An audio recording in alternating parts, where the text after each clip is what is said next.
Kamu tahu nggak bedanya hari Minggu sama hubungan kita? Nggak tahu? Sini aku kasih tahu. Kalau hari Minggu itu weekend, kalau misalkan hubungan kita ini will never end. Icikiwir. Aku mau kasih tahu kamu. Kamu tahu nggak kalau misalkan kan tanggal 28 Oktober ini kan Hari Sumpah Pemuda. Nah, kalau misalkan tanggal 1, 2, 3, 4, 5, 6, semua tanggal itu hari sumpah deh. Aku sayang banget sama kamu. Icikiwir. Makan roti di hari Minggu. Kembali lagi di Tahukah Kamu?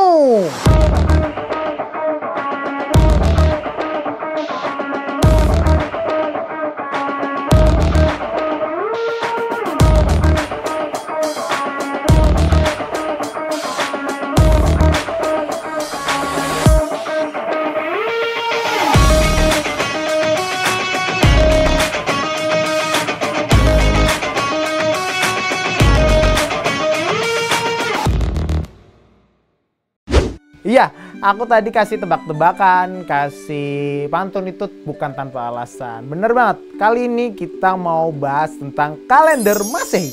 Ya, kalender ya, meskipun kelihatannya kecil, sering kita tidak perhatikan, tapi pada kenyataannya kalender ini adalah benda yang penting banget loh. Beneran, penting banget kalender ini. Coba bayangin kalau misalkan nggak ada kalender di dunia ini. Kalau nggak ada kalender di dunia ini, kita nggak tahu ada tanggal merah. Kalau nggak ada tanggal merah, kita nggak tahu kalau ada libur. Ya kerja terus nggak mau. Tapi bersyukurnya ada kalender. Oke cukup, kita masuk ke topik pembahasan ya. Ya jadi, tahukah kamu apa itu kalender Masehi? Bicara mengenai kalender, menurut KBBI kalender itu memiliki arti sebagai daftar hari dan bulan dalam setahun. Bisa juga diartikan penanggalan atau juga almanak atau takwin atau bahkan jadwal kegiatan di suatu perguruan atau suatu lembaga. Kalender ini memiliki fungsi utama yaitu sebagai pengingat dan juga penanda waktu. Biasanya kalender bisa dicetak atau digital, itu biasanya sama pemiliknya diberikan tanda di tanggal-tanggal tertentu. Misalkan ada tanggal untuk janjian atau tanggal hari-hari penting atau hal-hal yang penting, kegiatan begitu, dengan tujuan supaya ketika si pengguna atau si pemilik kegiatan ini sedang menjalani aktivitas tidak terlena dan tidak lupa tentang janjian atau tanggal-tanggal atau hari-hari istimewa dalam kehidupannya. Jadi tanggal ini penting banget. Nah, ngomong-ngomong soal tanggal dan kalender nih ya, kita masih ada di dalam fase awal-awal tahun. Jadi kita masih ada di bulan-bulan awal di tahun 2025 setelah kita menutup tahun 2024 bulan lalu. Tapi kamu tahu nggak sih kalau perayaan tahun baru yang barusan kita lakukan kemarin itu tidak lepas dari peran sosok Paus di abad ke-16. Siapa lagi kalau bukan Paus Gregorius ke-13. Nah, Paus Gregorius ke-13 mirip dengan namanya. Ia menjabat sebagai Paus selama 13 tahun, yaitu dari tahun 1572 hingga 1585. Nah, dalam masa kepausannya ini, Paus Gregorius ke-13 memiliki andil besar dengan mereformasi penanggalan pada saat itu, yang akhirnya digunakan secara global pada masa-masa modern. Nah, membahas tentang Masehi. Nah, kata Masehi atau biasa disingkat M dan sebelum Masehi atau disingkat SM, ini berasal dari bahasa Arab yang artinya yang berbunyi Al-Masih. Nah, Al-Masih ini memiliki arti yang membasuh, lalu mengusap atau membelai. Kata ini dalam terjemahan Alkitab bahasa Arab dipakai untuk istilah bahasa Ibrani Mesayah atau Mesias, yang berarti yang diurapi atau juga disebut Tuhan oleh agama-agama Abrahamik. Nah, tahukah kamu kalender Masehi ini dihitung berdasarkan perputaran bumi mengelilingi matahari atau yang biasa disebut sebagai revolusi bumi. Oleh karena itu juga tahun Masehi ini juga sering disebut orang sebagai tahun Samsiah atau juga tahun matahari. Hitungannya bagaimana? Nah, hitungannya adalah 1 hari dalam tahun Gregorian ini dihitung dengan 1 kali putaran bumi pada porosnya atau rotasi bumi. Jadi 1 tahun itu dihitung 365,25 hari. Namun dalam pemerintahan Julius Caesar, ia menentukan bahwa cuma ada 365 hari, dan ini benar. Perhitungan ini sangat tepat dalam menentukan 1 hari terdapat 24 jam, 1 bulan terdapat 30-31 hari, dan 1 tahun terdapat 12 bulan. Yang membedakan adalah kalender Gregorian ini memiliki tahun yang namanya tahun kabisat, di mana setiap 4 tahun sekali ada tahun yang isinya 366 hari. Jadi kamu ingat gak tadi aku jelasin bahwa dalam 1 revolusi bumi perlu waktu 365,25 hari. Nah, yang dihitung tadi lebihnya 0,25 hari ini ditambahkan. Jadi kalau 0,25 ditambah 0,25 ditambah 0,25 ditambah 0,25 jadinya 1. Maka dari itu tahun kabisat ditambah 1 hari. Asal muasalnya gimana sih? Mari kita cari tahu. Jadi pada abad pertengahan terdapat perhitungan yang sangat penting pada saat itu, dan bahkan menjadi motivasi utama dalam studi matematika Eropa pada saat itu, yaitu adalah masalah kapan merayakan Paskah. Konsili Nisea pertama, yaitu pada tahun 325, telah memutuskan bahwa Paskah akan jatuh pada hari Minggu setelah bulan purnama, setelah equinox. Apa sih equinox? Jadi equinox itu adalah fenomena astronomi di mana posisi matahari berada tepat di atas garis khatulistiwa. Maka diadakanlah komputus. Apa sih komputus? Komputus ini dalam bahasa Latin berarti untuk perhitungan. Nah, ini adalah suatu prosedur untuk menghitung tanggal yang paling penting ini, yaitu tanggal Paskah, dan perhitungannya dituangkan dalam dokumen yang dikenal sebagai tabel Paskah. Ini di sini nih.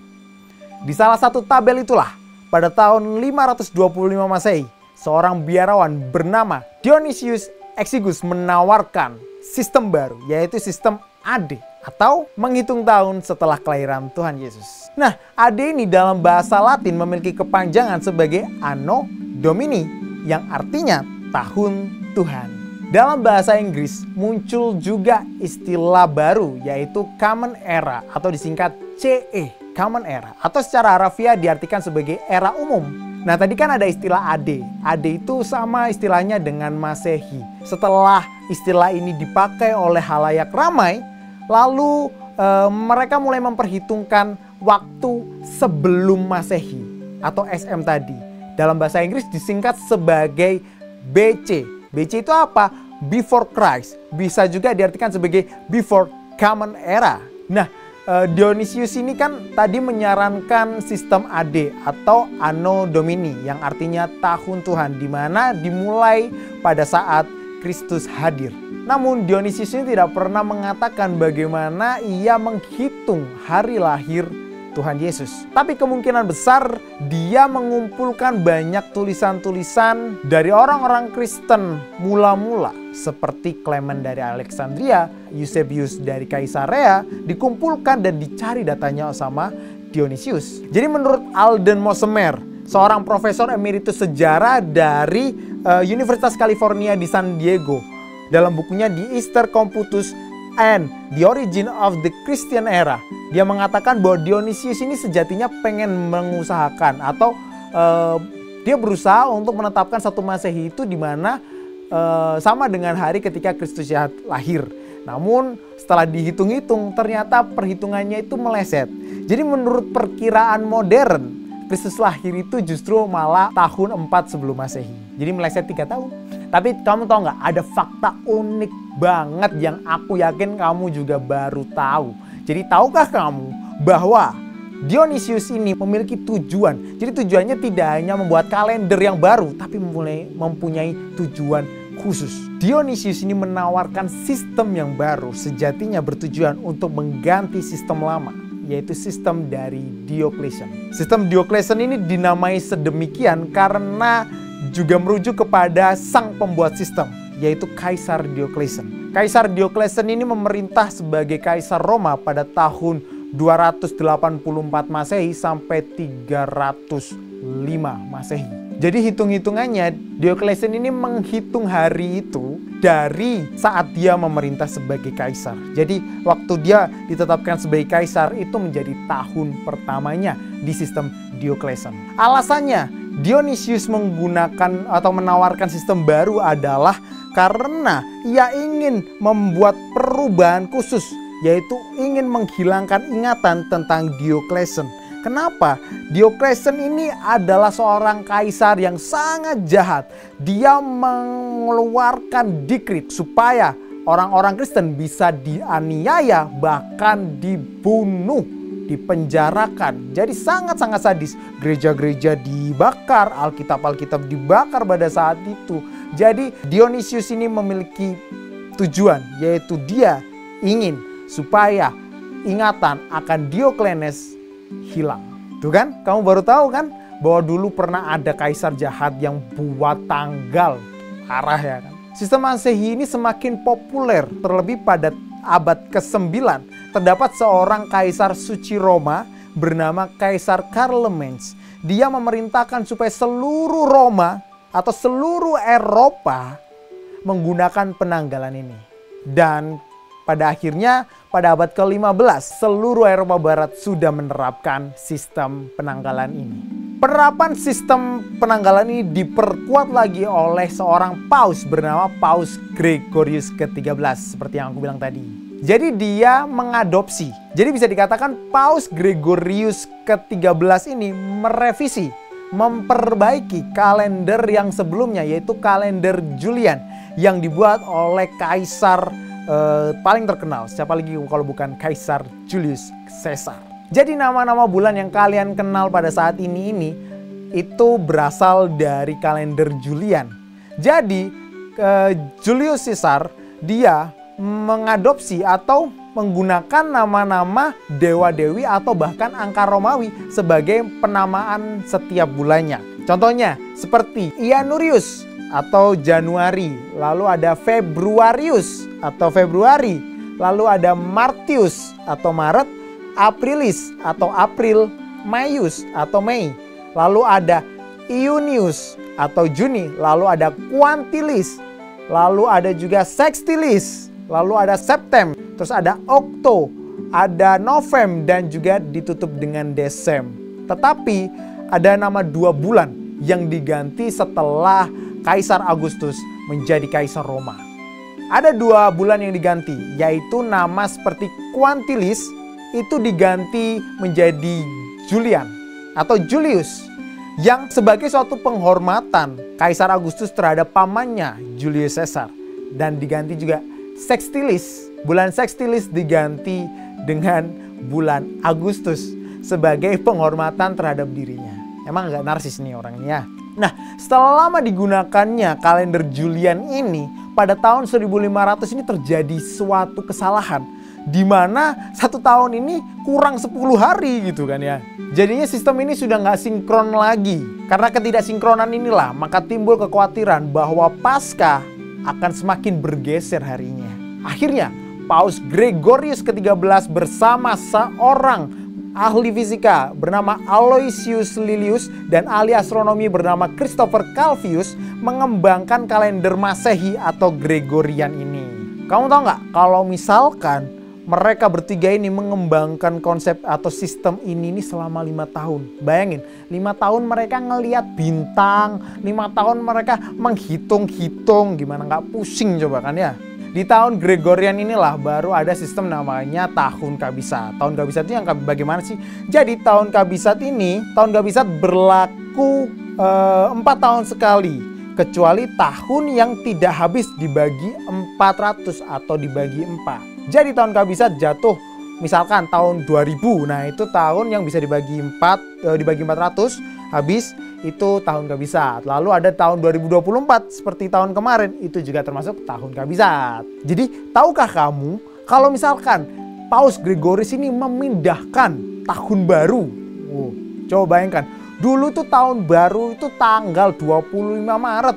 Tapi karena ada Paus Gregorius merevolusi penanggalan ini, makanya bisa tahun baru itu ditetapkan pada tanggal 1 Januari. Nggak lagi 25 Maret.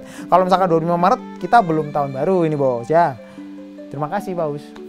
Jadi alasan kenapa ditetapkannya pada tanggal 1 Januari itu karena supaya dekat dengan tanggal lahir Yesus Kristus. Setelah diperkenalkannya lah tahun ini, maka negara-negara Kristen seperti Italia, Inggris itu langsung menerima dan menerapkannya. Negara-negara yang dahulu menggunakan penanggalan Julian itu langsung dikonversi jadi penanggalan Gregorius. Seperti kerajaan-kerajaan di Inggris, negara-negara di Eropa, bahkan Amerika Serikat sudah menerapkannya pada tahun 1700-an. Tahukah kamu bahwa memasuki era kolonialisme, bangsa-bangsa di Eropa membawa sistem kalender Gregorian ini ke negara-negara jajahan mereka. Aktivitas penjajahan ini memaksa para daerah-daerah jajahan untuk menggunakan kalender yang digunakan oleh bangsa Eropa. Sedangkan sejatinya mereka sendiri mempunyai kalendernya masing-masing sebenarnya, sistemnya masing-masing.